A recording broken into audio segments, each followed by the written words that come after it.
नमस्कार। आज हम एक काफी गहरे विषय पर बात कर रहे हैं, राजयोग।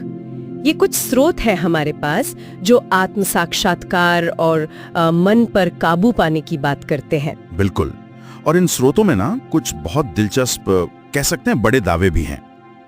जैसे एक तो ये कि बाहरी दुनिया मतलब जो दिखती है वो असल में हमारे अंदर का ही एक स्थूल रूप है। हाँ। और ये भी एक सच्चा ज्ञान, यहाँ तक कि जिसे हम धर्म कहते हैं, वो सिर्फ मानने की चीज नहीं बल्कि खुद अनुभव करने पर आधारित होना चाहिए। तो आज हम यही समझने की कोशिश करेंगे राजयोग के ये मुख्य विचार क्या हैं और ये मन का नियंत्रण कैसे हमें खुद को जानने में मदद कर सकता है, वो भी सीधे अनुभव से। चलिए देखते हैं इन स्रोतों में क्या मिलता है।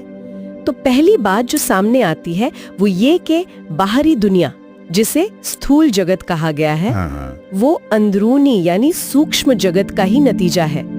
ऐसा कहा गया है कि सूक्ष्म कारण है और स्थूल उसका प्रभाव। हाँ बिल्कुल। और यहीं पर जैसा मैंने कहा, राजयोग का एक बहुत बड़ा दावा आता है। स्रोत कहते हैं कि जिसने अपने अंदर की इन सूक्ष्म शक्तियों को समझ लिया ना और नियंत्रित कर लिया, अच्छा, वो बाहरी स्थूल प्रकृति यानी पूरी नेचर पर भी एक तरह से महारत हासिल कर सकता है। मतलब योगी सिर्फ नियमों को समझता नहीं, वो शायद उनसे ऊपर उठकर प्रकृति का स्वामी बनने का लक्ष्य रखता है। प्रकृति का स्वामी बनना, ये तो बहुत ही बड़ी बात है। सुनने में थोड़ा विज्ञान जैसा लगता है, क्योंकि विज्ञान में भी तो ज्ञान अनुभव पर ही आधारित होता है ना। सही कहा। स्रोत भी यही कहते हैं कि वैज्ञानिक ज्ञान भी तो सार्वभौमिक अनुभव पर ही टिका है, जो सब देख सकें, परख सकें। हाँ। लेकिन जब धर्म की बात आती है तो अक्सर उसे आस्था का, कुछ सिद्धांतों का क्षेत्र मान लिया जाता है ना। मतलब अनुभव से ज्यादा विश्वास पर जोर, और इसी वजह से फिर टकराव भी होते हैं। पर यह दिलचस्प है कि स्रोत हमें याद दिला रहे हैं, चाहे वो ईसा मसीह हो या बुद्ध या हमारे प्राचीन ऋषि मुनि, इन सब ने असल में सत्य का अनुभव करने की ही बात कही थी। उन्होंने ईश्वर को या आत्मा को या परम सत्य को महसूस किया था और फिर उसका उपदेश दिया। बिल्कुल, उन्होंने अनुभव किया। लेकिन बाद में क्या हुआ? जैसा कि कुछ स्रोत इशारा करते हैं, कई बार ये कहा जाने लगा कि भाई वो अनुभव तो बस उनके लिए था जो संस्थापक थे। अच्छा। हाँ, कि अब वो संभव नहीं है, अब हमें बस उनकी बातों पर विश्वास करना है। यहीं पर मुझे लगता है राजयोग एक बिल्कुल अलग रास्ता दिखाता है। एकदम। राजयोग इस विचार को पूरी तरह से नकारता है। उसका तो मूल सिद्धांत ही यही है कि धर्म अनुभवजन्य है, मतलब अनुभव पर आधारित। जब तक कोई सत्य को खुद महसूस ना करे तब तक वो एक तरह से धार्मिक नहीं है। और प्रकृति के नियम तो एक जैसे रहते हैं। अगर पहले अनुभव संभव था तो आज क्यों नहीं? हाँ, ये बात तो तर्कसंगत लगती है। इसीलिए स्रोत ये भी कहते हैं कि भाई ढोंग करने से या सिर्फ मान लेने से तो स्पष्ट रूप से नास्तिक होना बेहतर है, क्योंकि इंसान आखिर में सत्य को जानना चाहता है, उसका अनुभव करना चाहता है। सिर्फ मान लेना काफी नहीं। तो फिर सवाल ये उठता है कि अगर अनुभव इतना जरूरी है और सिर्फ विश्वास काफी नहीं, तो इस अनुभव तक पहुंचा कैसे जाए? क्या राजयोग इसका कोई प्रैक्टिकल, कोई वैज्ञानिक तरीका बताता है? हाँ बिल्कुल बताता है। जैसे हर विज्ञान की अपनी एक विधि होती है ना। मतलब खगोल शास्त्री दूरबीन का इस्तेमाल करता है। हाँ। रसायन शास्त्री अपनी लैब में प्रयोग करता है। वैसी राजयोग की भी अपनी एक प्रक्रिया है। ये भी अवलोकन पर, ऑब्जर्वेशन पर आधारित है।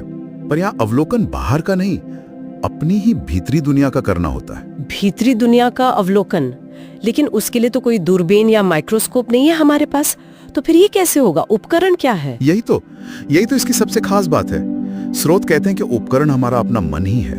मन? हाँ, मन। राजयोग यही सिखाता है कि कैसे मन की जो बिखरी हुई शक्तियां हैं ना, जैसे रोशनी फैली होती है, उनको कैसे इकट्ठा किया जाए, एकाग्र किया जाए। अच्छा।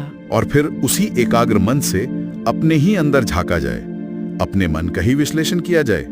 बिल्कुल वैसे ही जैसे एक लेंस सूरज की किरणों को एक बिंदु पर लाकर आग पैदा कर सकता है। मन की शक्तियों को इस तरह एकाग्र करना, और इसके लिए क्या कुछ शारीरिक अभ्यास भी जरूरी बताए गए हैं?